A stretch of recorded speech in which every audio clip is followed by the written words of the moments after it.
Halo semua, sebelumnya perkenalkan nama saya Nimade Desi Aryani dari kelas 11 MIPA 1 nomor absen 30. Nah, di video ini saya akan menjelaskan tentang materi karakteristik gelombang. Nah, tujuan dari video ini adalah agar kita mengetahui apa itu gelombang, macam-macam gelombang, persamaan dasar gelombang, dan apa itu pembiasan dan difraksi. Nah, yang pertama saya akan menjelaskan tentang pengertian gelombang. Gelombang adalah gejala rambatan dari suatu getaran atau usikan. Gelombang dapat diamati dengan mudah melalui gejala yang ditimbulkannya, misalnya pada gelombang air laut. Pada gelombang, yang merambat hanyalah energinya. Berdasarkan penjelasan tersebut, dapat disimpulkan bahwa gelombang adalah proses pemindahan energi dari suatu tempat ke tempat lainnya. Saat pemindahan energi, medium tidak ikut berpindah. Nah, kita lanjutkan dengan materi yang kedua, yaitu macam-macam gelombang. Nah, macam-macam gelombang itu sendiri terbagi lagi menjadi 3, yaitu yang pertama berdasarkan medium perambatannya, yang kedua berdasarkan arah getar dan arah rambatnya, kemudian yang ketiga berdasarkan amplitudenya. Nah, yang pertama saya akan menjelaskan macam-macam gelombang berdasarkan medium perambatannya, di mana berdasarkan medium perambatannya, gelombang terbagi menjadi 2, yaitu gelombang mekanik dan gelombang elektromagnetik. Nah, yang pertama, gelombang mekanik adalah gelombang yang dalam proses perambatannya memerlukan medium atau zat perantara. Artinya, jika tidak ada medium, gelombang tidak akan terjadi. Contohnya yaitu gelombang bunyi, gelombang tali, dan gelombang air laut. Nah, gelombang mekanik memiliki beberapa sifat khusus, yaitu sebagai berikut.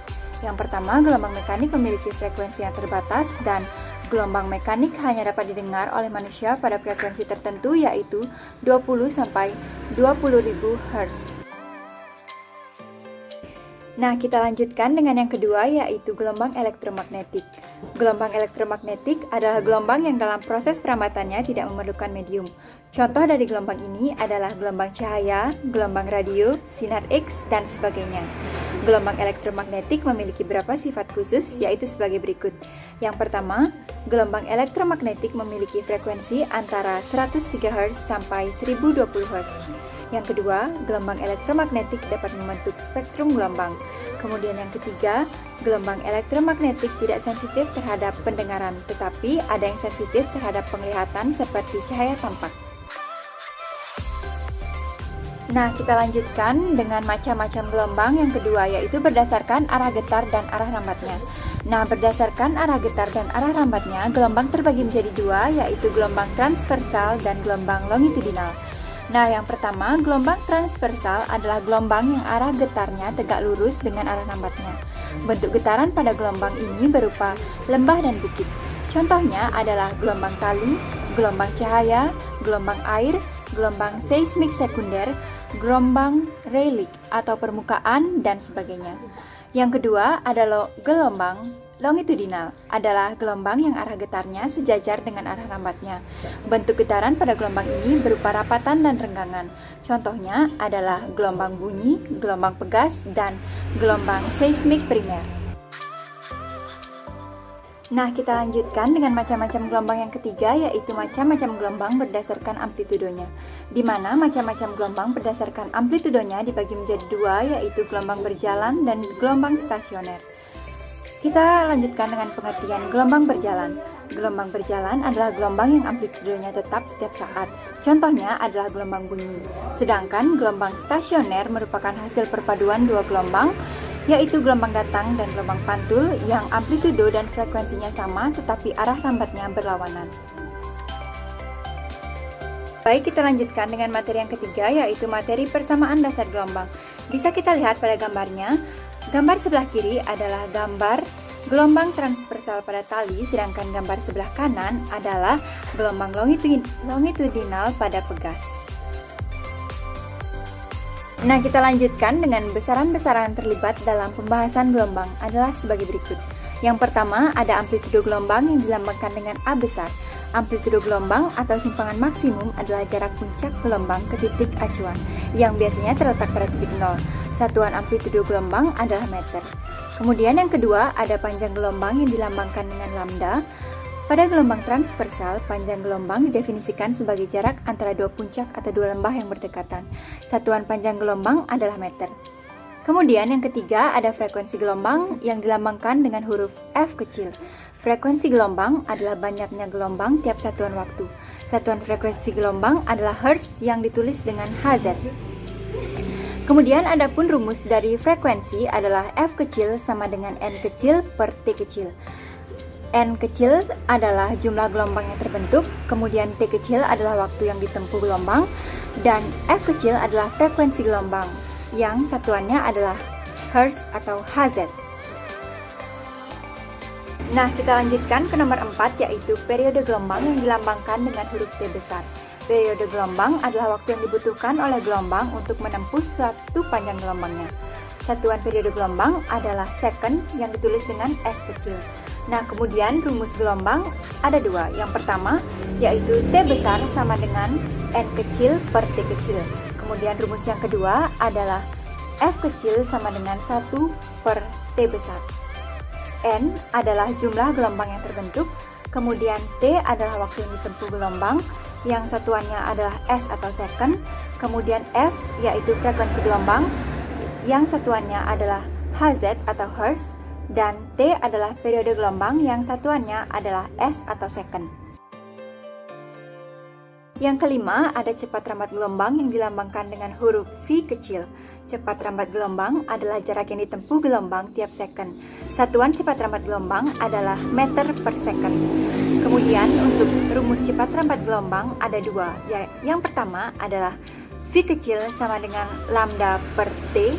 Yang kedua adalah V sama dengan lambda kali F. Untuk keterangannya, V sama dengan cepat rambat gelombang yang satuannya meter per second, kemudian lambda sama dengan panjang gelombang yang satuannya meter, kemudian frekuensi atau F kecil yang satuannya Hertz atau Hz, dan T besar adalah periode gelombang yang satuannya adalah S. Nah, kita lanjutkan dengan submateri yang kedua. Di submateri yang kedua ada pembiasan dan juga difraksi.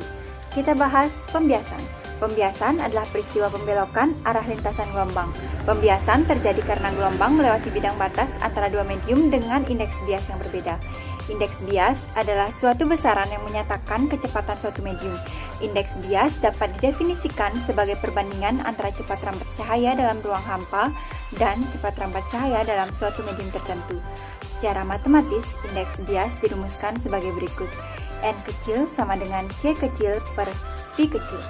Keterangan, N sama dengan indeks bias, V kecil sama dengan cepat rambat cahaya di medium tertentu yang satuannya meter per second, kemudian C kecil adalah cepat rambat cahaya dalam ruang hampa yang ditentukan 3 kali 108 meter per second. Nah, gejala pembiasan ini sesuai dengan hukum Snellius. Untuk lebih jelasnya, silahkan perhatikan gambar berikut. Nah, kita lanjutkan dengan bunyi hukum Snellius. Bunyi hukum 1 Snellius adalah sinar datang, sinar bias, dan garis normal terletak pada satu bidang datar, dan ketiganya saling berpotongan. Kemudian, bunyi hukum 2 Snellius adalah sinar yang datang dari medium kurang rapat menuju medium lebih rapat akan dibiaskan mendekati garis normal. Sebaliknya, sinar yang datang dari medium lebih rapat menuju medium kurang rapat dibiaskan menjauhi garis normal. Nah, untuk rumusnya adalah sin I per sin R sama dengan N2 per N1 sama dengan V1 per V2 sama dengan lambda 1 per lambda 2. Untuk keterangan dari rumus tersebut dapat dilihat sesuai dengan gambar di atas. Nah, kemudian kita lanjutkan dengan difraksi. Difraksi adalah pelenturan atau penyebaran gelombang ketika melewati sebuah celah. Peristiwa difraksi pada gelombang cahaya dapat diamati melalui sebuah eksperimen.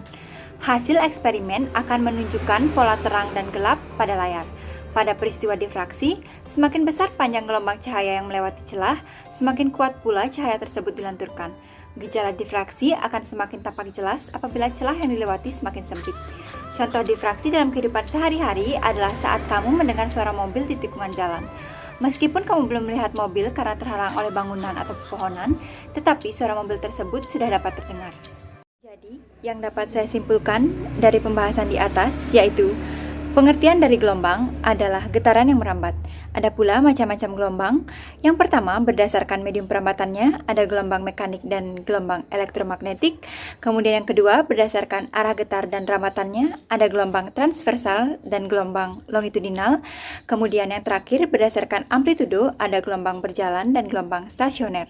Di samping itu juga, ada persamaan dasar gelombang, di mana terdapat besaran-besaran yang berpengaruh dalam gelombang seperti amplitudo, frekuensi, panjang gelombang, dan periode. Lalu, dapat kita pelajari bahwa refraksi untuk mengetahui pembiasan, dan yang terakhir, difraksi yang membahas tentang pelenturan. Nah, sekian video pembelajaran dari saya mengenai apa itu gelombang, macam-macam gelombang, persamaan dasar gelombang, serta refraksi dan difraksi. Saya mengucapkan terima kasih karena sudah menonton video saya. Semoga video ini bermanfaat. Akhir kata saya ucapkan terima kasih dan jangan lupa untuk menjaga kesehatan. See you soon!